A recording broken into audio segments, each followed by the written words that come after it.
in that we are currently at one active case in our community, bringing the total number to 16. So that's I'll start there. The next piece that I'd like to get into is an update on the latest ongoing situation taking place in the Caledonia area.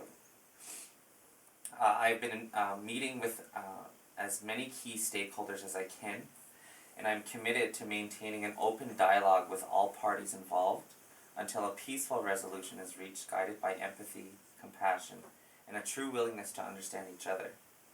I'm happy to report that we continue to have respectful and meaningful discussions and have found a lot of common ground. We both agree that the health and safety of everyone involved is of our primary concerns.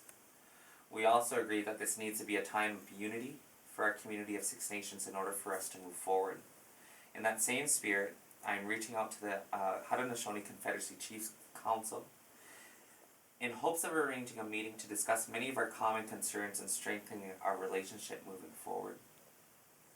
I also continue to maintain contact with Premier Ford, his Minister of Indigenous Affairs Greg Rickford, and Federal Indigenous Services Minister Mark Miller as we all work towards finding a solution that works in the best interest of our entire community. I still continue to encourage all Ontarians and Canadians to listen to the concerns of the land defenders and to learn why this area holds so much cultural and emotional significance for many of us in our community. Our elected council continues to advocate for the creation of a table that can foster safe and inclusive conversations in a respectful environment. We want to ensure that every voice from Six Nations to the Grand River has the chance to be heard. We hope you will join us in finding a path forward that hears and respects everyone involved. Your ideas, knowledge, and wisdom will help us develop a process that guides us into the future. We are also committed to establishing a threshold for any future developments that meets the expectations of our entire community and ensures that every member has the opportunity to not only express their views and concerns, but ensures that those concerns are heard and will be meaningfully addressed. This is an opportunity for us to come together, to tackle our problems collectively and in a way that is consistent with our traditional values of compassion, cooperation, sharing, honesty, and integrity. It is an opportunity for us to carry the peace together.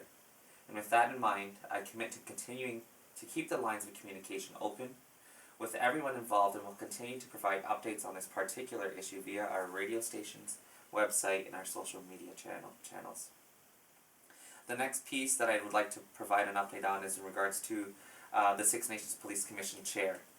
As you've probably seen it in local newspapers, our press release that's went out apologizing to the Police Commission Chair, Mr. Steve Williams.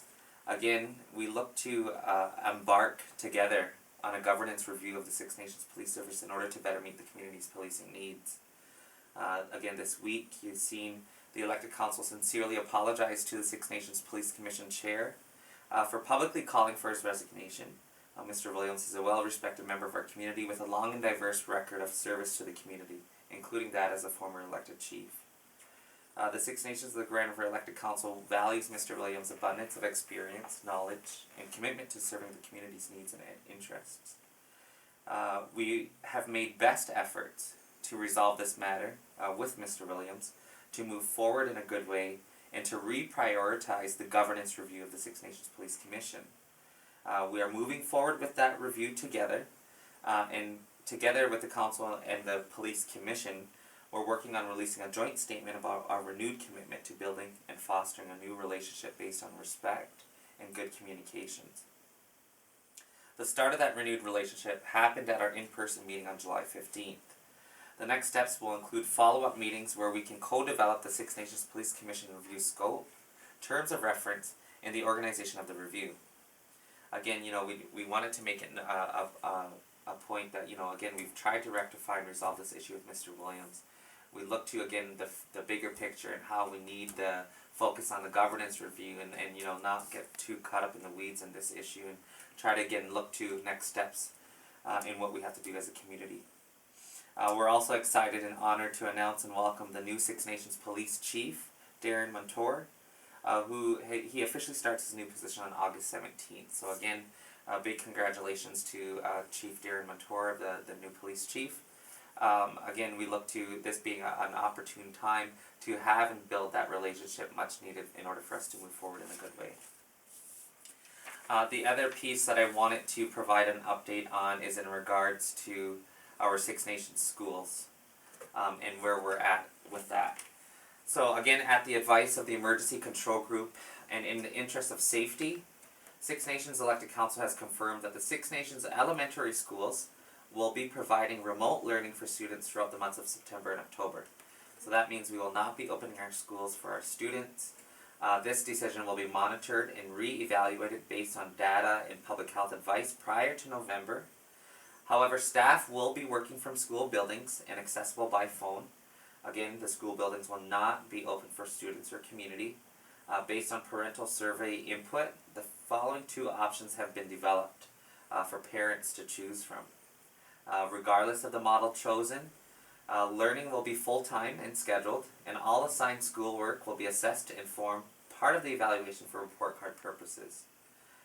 Again, the first model, the two options, so the first of two options is fully online at home, which means students will be working with a teacher specifically assigned to this fully remote model.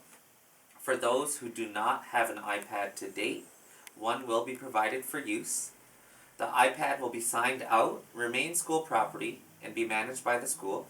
Each student will have 310 minutes of learning per day, with daily whole group guided instruction, multiple posted lessons, and direct support through daily check-ins.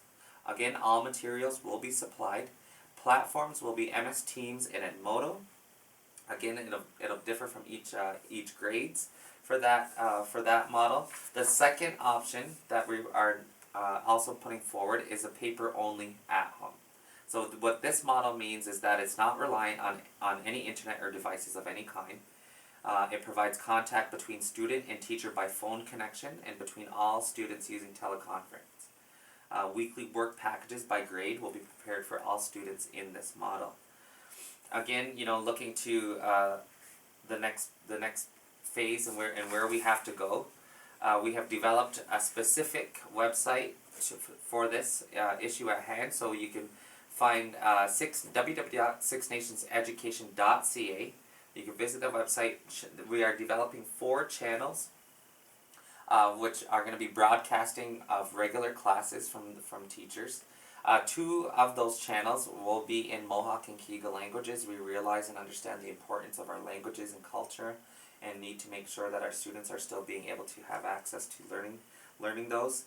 Again, we are asking if parents can indicate their choice of whether they choose fully online at home or paper only at home. So those are the 2 options that we're providing. Again, students will not be going back to school in person at this time.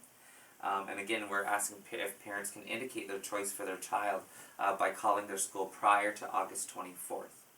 Again, devices will be supplied in the case that a student does not have one. And we are also looking to provide a quick update in terms of the internet connectivity issue, which I've provided updates on in my previous updates. We're working diligently and around the clock to make sure that we increase our connectivity. We realize that everyone is being reliant, working from home, now switching over to this remote learning for schools. We're working our best to make sure we have that connectivity as well and the speed. So again, that's going to take time. However, we are working as quickly as we can to improve that. The other piece too that I wanted to also just provide an update on is for any grade 8s or 12 graduates who didn't attend the community drive-by graduation, there's a gift card available, and it's going to be on a first-come, first-served basis. So if you can, there's a gift card and a 2020 mask and a braid of sweetgrass at the band administrative building between the hour. You can pick these up between the hours of 9 a.m. to 4 p.m. Monday to Friday, and again, it will be on a first-come, first-served basis. So I just wanted to make that announcement. For any graduates of grade 8 and grade 12 who were not able to make the community drive-by graduation, that you can also look to pick this package up at the band. So that's my update on the schools. The next piece I want to move into is in regards to our daycares and childcare programs.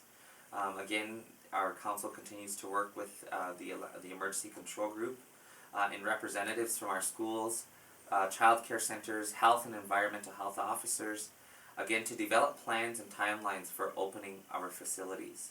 Today, we have deemed that the 6 nations of the Grand Rivers Child Care Program would be able to open as part of Stage 3. So, reminder, we are not in Stage 3 at this point in time. We are still in Stage 2, and it is expected that a gradual progression to full operational capacity will be implemented to take extra precaution to reduce the possible contact and spread of COVID-19. As of today, a specific open date has not been determined, and much like the schools, we will continue to move forward cautiously and with a gradual reopen approach. Planning and upgrades continue not only with new procedures and guidelines, but also with the new physical distancing and sanitizing practices that need to be in place. The new procedures and guidelines continue to evolve for the child care program as work continues with public health and the emergency control group for community health and safety measures. Some of the new normal includes children remaining within the initial grouping of 8 children. This cohort of children and staff will be together throughout the full day. Once approved, each site will open beginning with 3 groups of 8 children and 2 staff.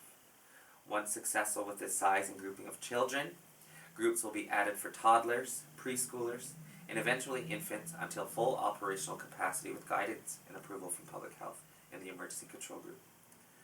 Parents will be part of the screening process, so children must be up to date with their immunization, and children over the age of 2 will be required to wear a mask. The masks will be supplied for our children. Again, we ask that you please check out our YouTube video channel, Family Gatherings, for daily learning activities for your children. And again, we appreciate your patience as we move forward to ensure that once open, the child care program will continue to be a safe place for all of our children and staff. The next piece, so that's on our schools, our child care centers. So again, we're in Stage 2. We are not, the child care centers are not open to the public. Our schools, our students will not be going back to school in person in September and October. We will be evaluating and assessing the situation in October, and if it's safe, looking to November. If it's not safe, again, just delay. And I think that probably relieves a lot of stress for parents at the moment, right? With the decision, do I send them, do I not?